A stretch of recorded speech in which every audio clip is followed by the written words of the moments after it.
Probably did something like this tonight. He enjoyed the show last night. It has had sort of an aggressive feel to it, and yet you seemed so calm and detached. Boring is the word. Boring is the word. No, you just can't get a thrill out of it anymore, huh? Me personally, no, I mean more just my my demeanor. That's just the way you are, huh? Well, yeah, I guess. Do you ever cut loose? I mean, I'm sure I do. You just don't remember. But be a clown or anything. Yeah, he's wondering how you guys would compare to like a U2 who use live performance as sort of a sort of a bridge to their audience. It's almost sort of a tight bond, a connection. Do you share the same thing with your own audience, but it's just manifested in a different way?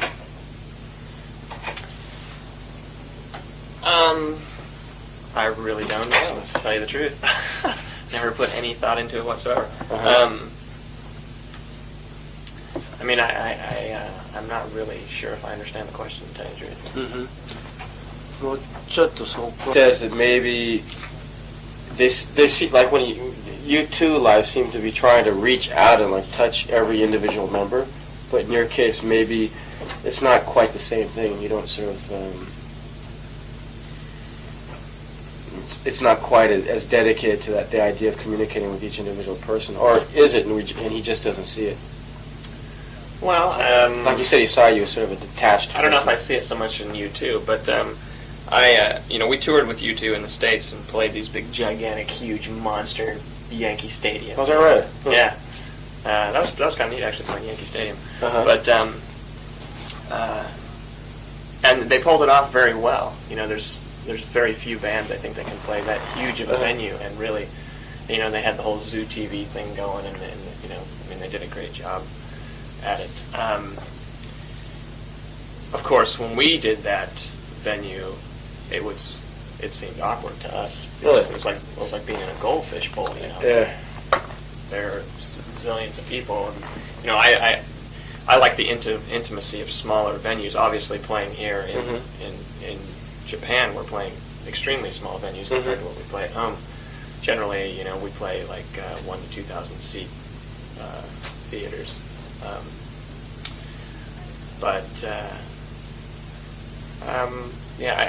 I'm not sure what he's meaning as far as reaching out and touching each individual person, but I do know that we draw quite a bit off of the audience and the response from the audience that will generally set the tone for the evening.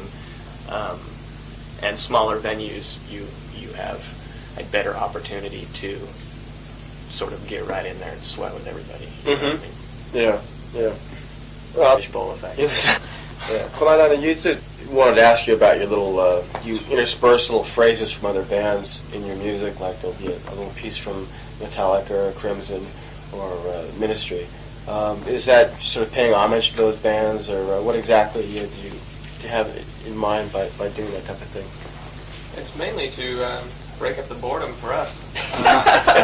It's always exciting to throw in little schmiglets of different things from different people. Little schmiglets? We just, translate that one. Like the Crimson thing, we just started doing that recently because it's just such a great riff, Which riff is that? Thelahun Dingy.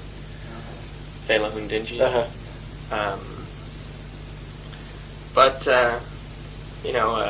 We mix up our set every night. It's always different.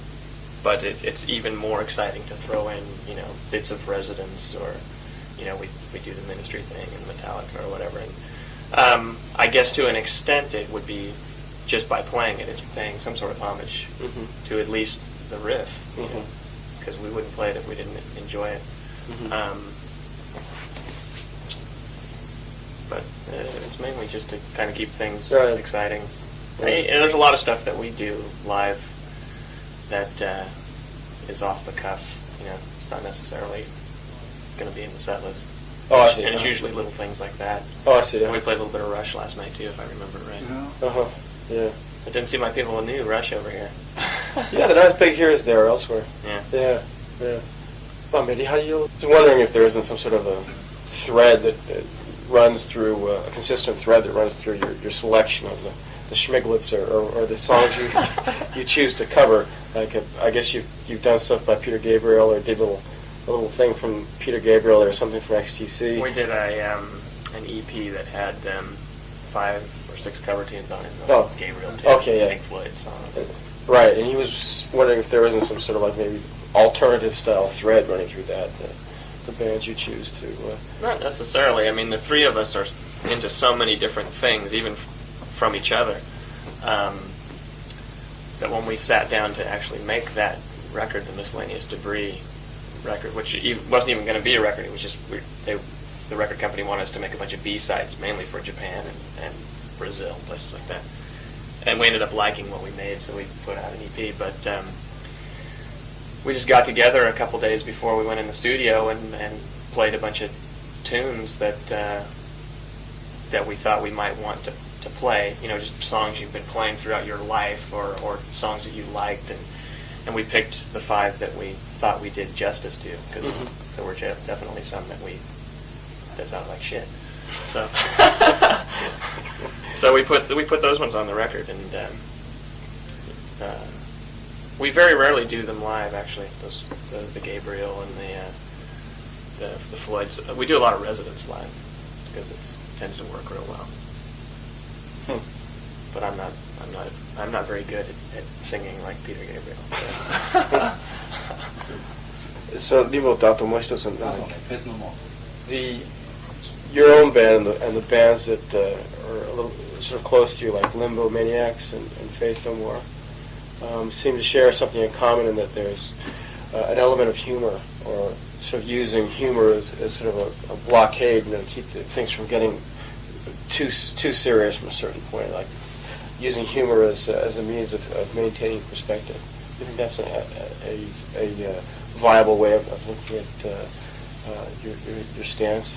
Yeah, to an extent. I mean, I know we're all from San Francisco, so I know all those guys very well. Limbo Maniacs are very old and dear friends of ours, as well as the Faith No More guys. The drummer, Mike Borden, is one of my best friends.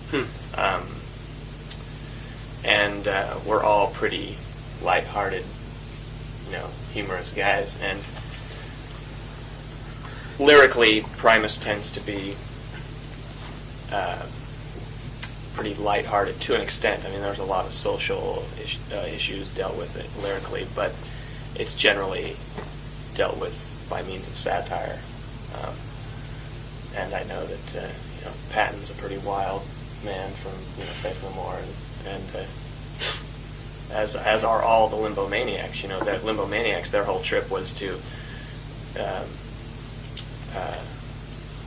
their whole thing is very sexual, almost poking fun at sexuality, because it's such an uptight thing in the States to an extent, in many facets.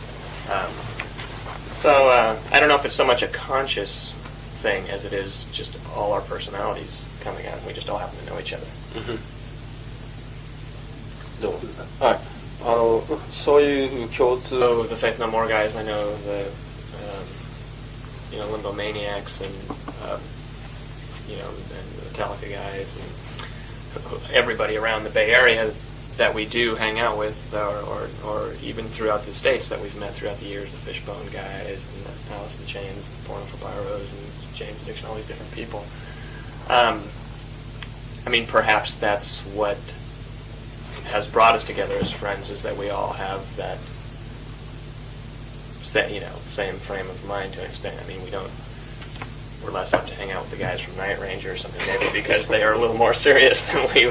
I don't know them, but we just don't run in the same circles. And also, maybe a generational type of thing. Yeah. I think there's sort of people drop the word like Generation X and stuff. Maybe it's because there's sort of a cutoff line there. Guys below a certain age just sort of share a certain. Well, to an extent. I mean, we're also good friends, and we've toured with, and we're going to tour again with, with Rush. Mm-hmm. Great guys. Their stuff isn't nearly as comedic. In fact, it's really not at all. Except for I think I'm going bald off the Crush of Steel album. But they're fun guys and wild Maybe I don't know. They're the exception, not the rule, though. Maybe. Yeah, I don't know if there really is a rule. You know, I think people are. I don't mean maybe we're thinking about this too much, but people are attracted to what interests them and what you know. I mean, opposites attract to an extent, but you know, you got to be able to have a conversation with somebody. Mm-hmm. Kindred spirits. Right. Yeah. Very well put. This sort of overlaps with what we were talking about, but at the same time, you have contemporaries in the person of, say, Kurt Cobain, who strikes our interviewer here, Mr. Tanaka, as a bit overly serious, in that he seems to sort of express this kind of a self-hatred type of vibe, saying stuff like, rape me, and it gets a bit heavy-handed. Is that something you can identify with? Do you think he's cut from a different... Well, I mean, it goes back to the, different strokes for different folks, and, there are people that are going to criticize, and that do criticize us for being like we are, and there are people that are going to criticize Kurt Cobain for being like he is. But I mean, that's variety is the spice of life, and if you're in a heavy mood, you put on your Nirvana album. If you're not, you put on your Frank Zappa album, or you know what I mean.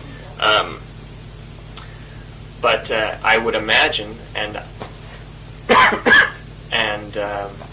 by looking at the new Nirvana record and the things that they put out, I would imagine he's just reflecting his time and space. His feelings at this point in his life and in his career. I'm sure Nirvana, by being blasted into this huge position that they suddenly were with that last album, that there was a lot of positive press, but there were a lot of stones being cast. It's always fun to cast stones at the big giant. And I'm sure it has affected him and is going to affect his writing. And I would imagine, I'm not as familiar with the lyrics on the new album as he might be, but a song like "Rape Me," just by knowing where they're at and hearing the title, but yet not really being familiar with the lyrics, I would imagine that it might be reflective of what of a lot of the stone throwing that goes along with being a giant. He's had some turbulent times with his love life, being brought out into the arena, and as well as his his drug problems or what have you. And it's just what experience I've had with that, which is not his is 100-fold. It's a strange position to be in the public eye. Right. There's a lot. I would imagine he's doing a lot of soul searching and introspection. So he's pretty much the same as the rest of us. He's just reacting to his own particular situation. His own he's way. venting his thoughts and his feelings through his creativity. Mm-hmm. This is his avenue. Yeah. So obviously these are things that are on his mind. Mm-hmm. Some people go out and smash people's faces in. Some people write songs. Some people dig holes, or jog or whatever. Whatever your release is. Right. I I think you would assume the same approach were you placed in the same circumstances. I really don't know. I mean, like my whole life, just my personality, I've always been a very satirical person, which is part of my upbringing. I had those type of relatives, that vented themselves through humor. But who knows? I mean, if my father were hit by a truck, or my girlfriend left me, or my house burned down, or there was some tragedy in my life, perhaps I would write a grimmer piece of music. Mm-hmm. I have written. Our last record, there was a song on there about a friend of mine that hung himself. So, I think, not everybody does this. There are a lot of people out there that write for the sake of making money or whatever they think is going to sell. Right? And then there are people that write what's going on in their lives, and then there are people that write, about flowers and Kleenex boxes or whatever. Everybody has their way of doing things. Some is more true to what they're feeling. I don't know. Maybe I'm wavering, but I tend to write for what's going on that time of my life, and I would imagine that that's what Kurt Cobain has done on this last record. It appears to me, just from the bit of the albums that I've heard, I think it's great, actually.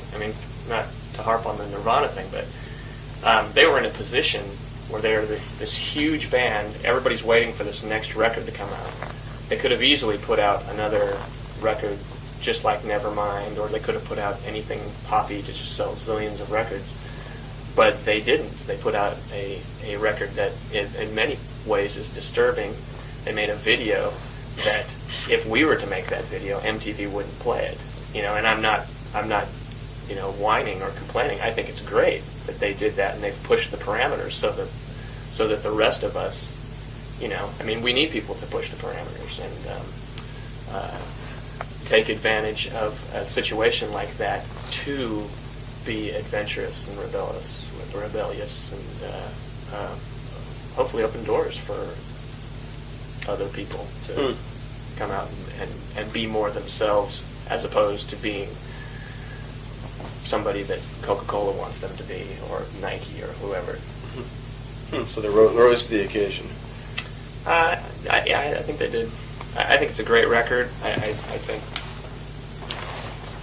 don't think they copped out or sold out. Okay. And I'm not a huge Nirvana fan. So. わかりました。また他の Primus, fine. Keep on bombarding you with names of other individuals and bands and stuff. But for example, in the case of Mike Patton from Faith No More, sort of admits being an eccentric, or the band plays up their role as eccentrics. And it's their way of saying that there's an eccentric in all of us, and sort of celebrating maybe a dark side or a negative side of human behavior.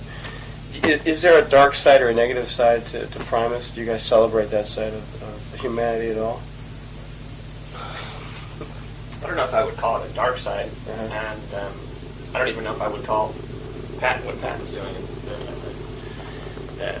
a dark element. I see Patton as this guy who was instantly thrust into this position of scrutiny. He hopped into a band that was very popular. Chuck Mosley was a great frontman, and here comes young Mikey Patton, who I didn't know real well before his Faith No More thing, but I knew we'd played with Mr. Bumble before. And all of a sudden, there he is in the public eye, and Warner Brothers is trying to make him this teen idol and this and that and the next thing. And I just think he's just scratching and kicking the whole way. And one of the ways to do that is just to, everybody. I think everybody does have their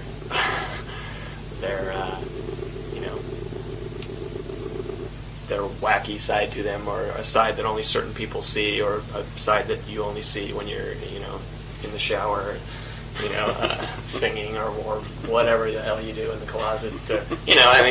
Everybody has something, and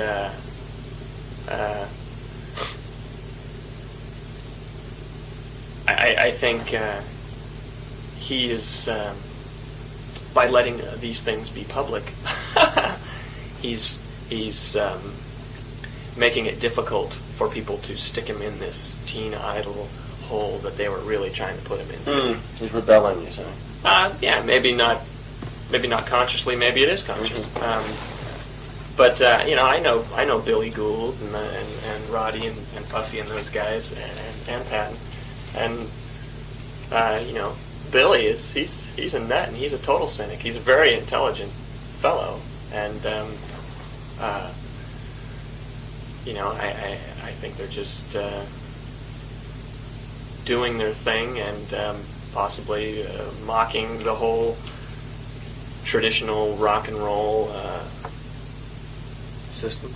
right, and whatever commerciality and plasticness that comes along with that. Because they easily could have gone that way. They were in a position to be Bon Jovi or whoever, you know what I mean? And you know, Patton decided to drink his own urine on stage instead. You know what I mean? And that's not something that Bon Jovi would do. A significant gesture.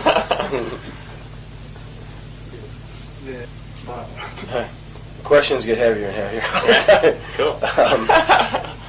Let's see. We were talking about Mike Patton. Now he switches to Perry Farrell. Okay. Who's a brilliant individual. Okay.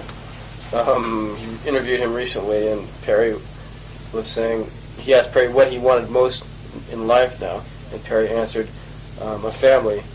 He wanted to learn how to develop with his own woman and children. That was the answer to the question, which struck him as very unusual, because, you know, knowing about Perry from the days of Jane's Addiction, he didn't seem exactly like the nurturing family type. But he was just also noting at the same time that people who are put in that position is sort of, you know, they're kind of pigeonholed as being on the cutting edge of their generation or whatever, like, you know, a Patton or a Perry Farrell. They try to escape from that in their own way.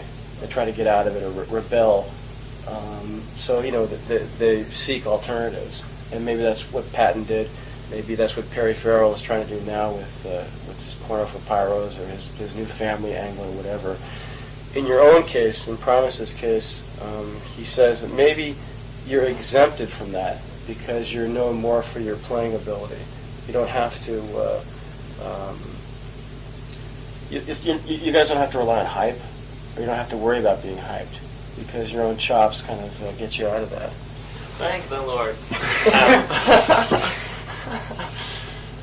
Yeah, you know, I don't know. I mean, I've seen Perry recently hanging out with his girlfriend and a child, which I would assume is either hers or somebody in the family's, and you know, and I know Patton is. He either just got married or is getting married soon. I can't remember. Maybe I shouldn't be telling these things. Record companies get mad. You know, the whole Beatles thing. John Lennon wasn't supposed to be married. But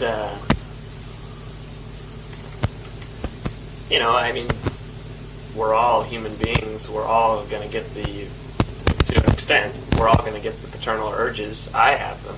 You know, I'm 30 years old. Perry's 33 or 34 or whatever he is.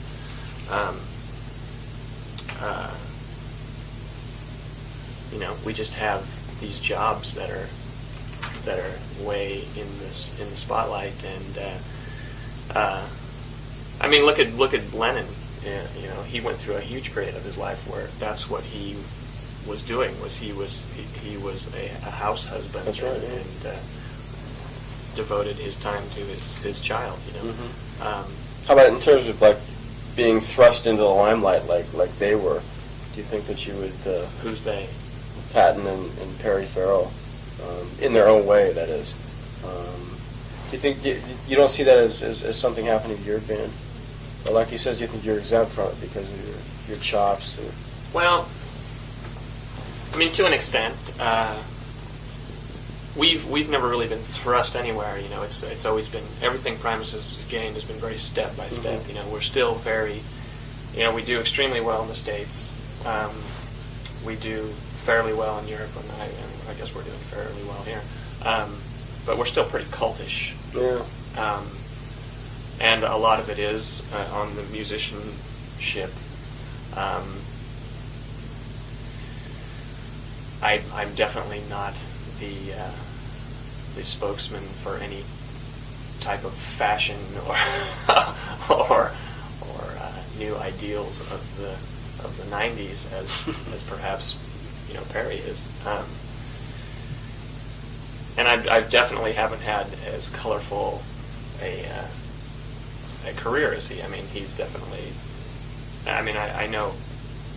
I've hung out with Perry several times, and he's a fellow that you wonder what he's thinking, because he has an interesting perspective on things. At least it's a different perspective than most people I've met. But I also feel to an extent that he's a very honest person. He says what's on his mind.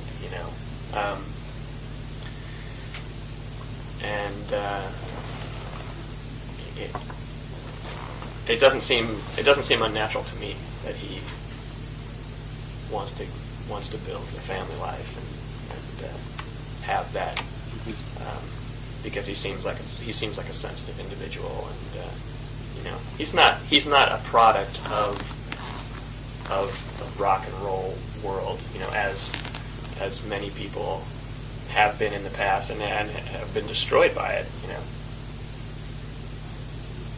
I think he has a pretty good control of his destiny to an extent. Mm-hmm. He doesn't do what he doesn't want to do. Mm-hmm. So I'm sure he'll have what he. Well, I would hope that he'll get what he wants. Mm-hmm.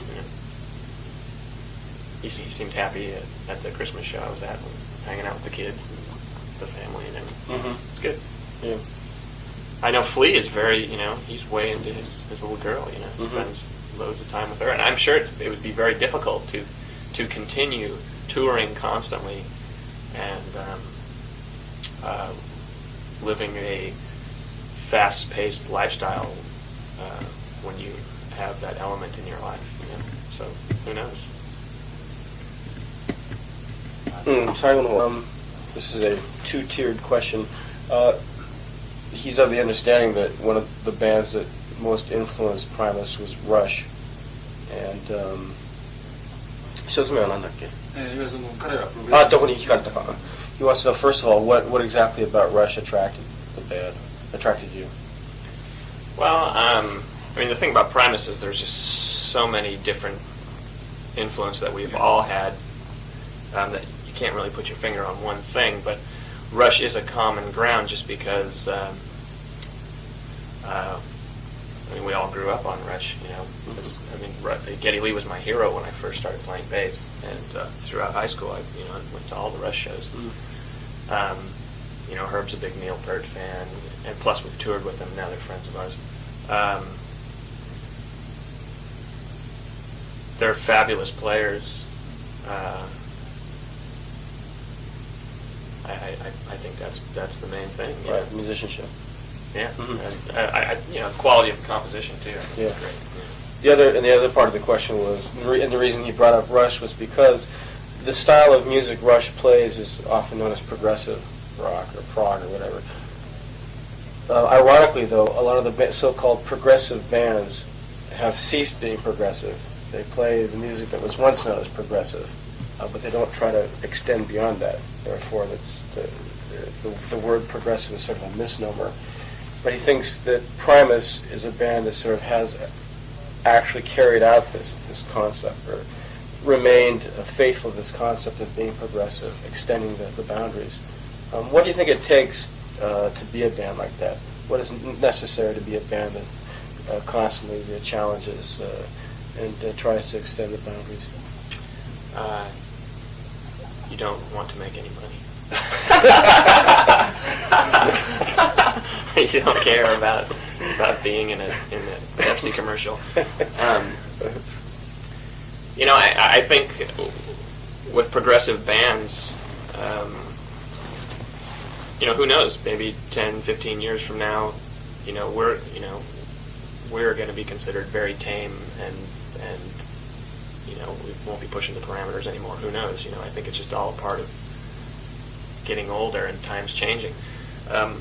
Obviously, progressive bands. I mean, Rush went through a period through the '80s where they got very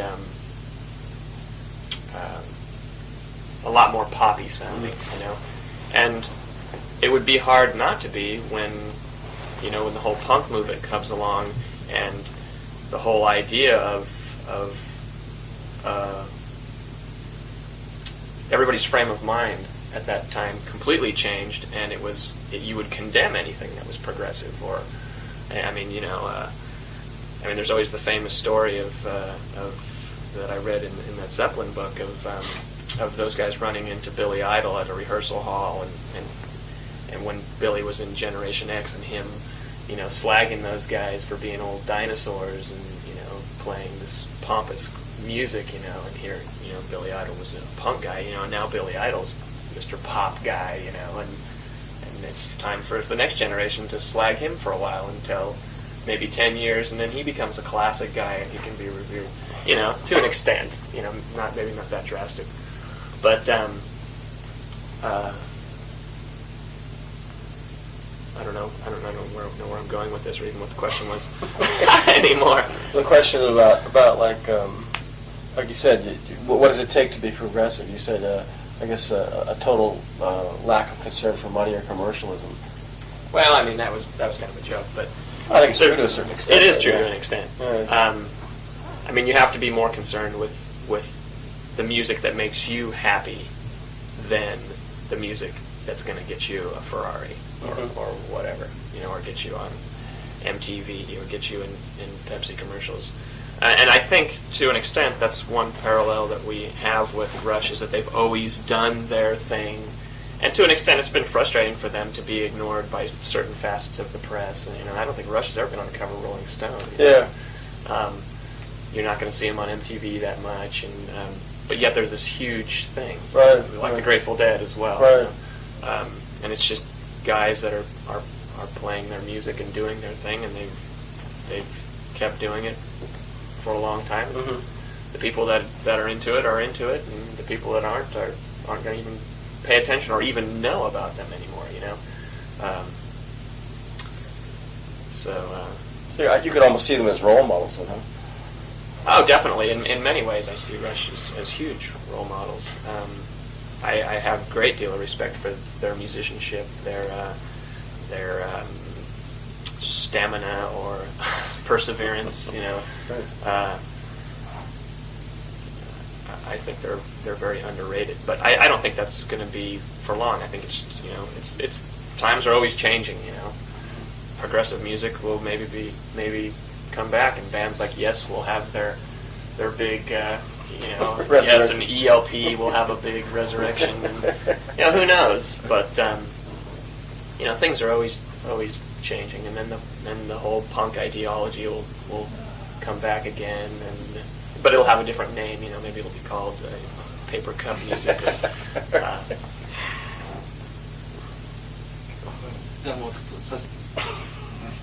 So there was the last question, and it's a bit off the wall, but there was like a Japanese teenage girl who saw the cover of Pork Soda, and said this is disgusting. What sort of message would you have for the type of person who just sort of rejects from the very outset what Primus is about? I mean, you're just not interested in those sort of people. You're not interested in convincing them about the quality of your music. Well, I mean, that's obviously somebody who's, judging a book by the cover and is probably narrow-minded and in many different things. Mm-hmm. You would find that in that's a bigot in many ways. Mm-hmm. And I would hope that people would come around. But I mean, that's the whole idea of Pork Soda is, I mean, those two words together just kind of make you go, what the hell? And it's a soft drink that has everything in it that nobody really wants these days. It's all the calories, all the cholesterol, meat, pork. It's not for everyone, and that's sort of what we were saying with this, and by having a cover like that, it's disgusting yet compelling. You know, I like putting our covers together, and even doing our videos, any visuals we do, things that don't necessarily say one thing, but invoke thought. You know, get people scratching their heads. What the hell are these guys thinking about? Whether it's in a positive way or, in her case, in a negative way. You know, at least you got a reaction. Yeah. Okay.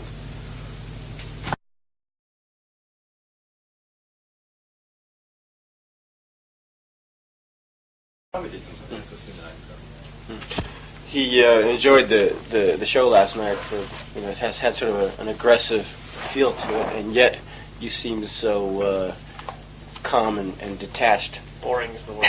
Boring is the word. No, you just can't get a thrill out of it anymore, huh? Me personally, no, I mean more just my my demeanor. That's just the way you are, huh? Well, yeah, I guess. Do you ever cut loose? I mean, I'm sure I do. Uh-huh. You just don't remember. But be a clown or anything. Uh-huh.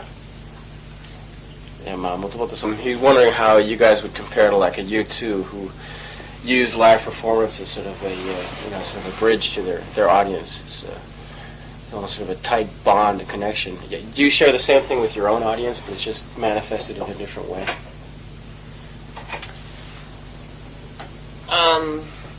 I really don't know, to tell you the truth.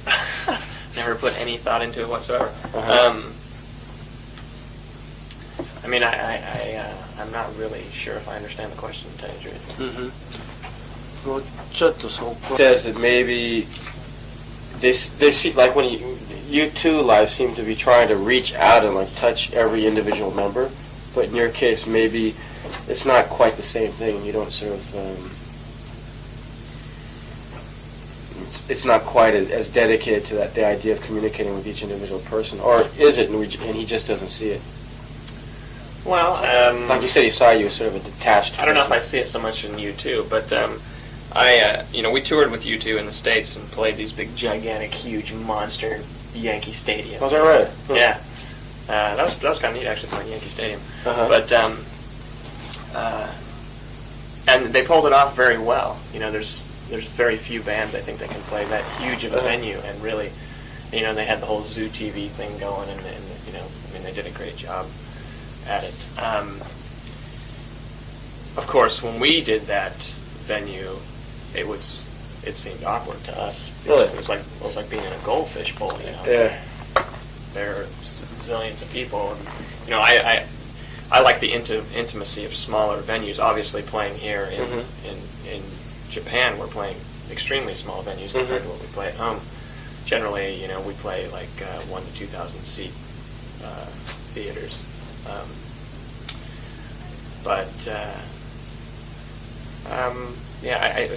not sure what he's meaning as far as reaching out and touching each individual person, but I do know that we draw quite a bit off of the audience and the response from the audience that will generally set the tone for the evening.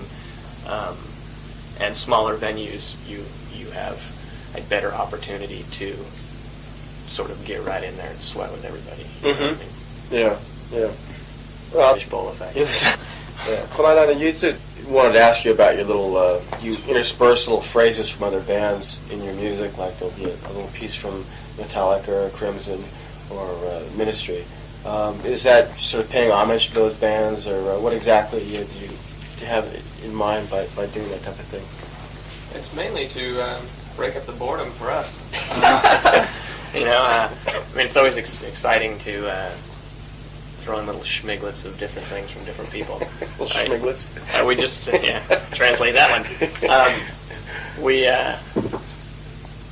Like the Crimson thing, we just started doing that recently because it's just such a great riff, Which riff is that? Thelahun Dingy. Thelahun Dingy.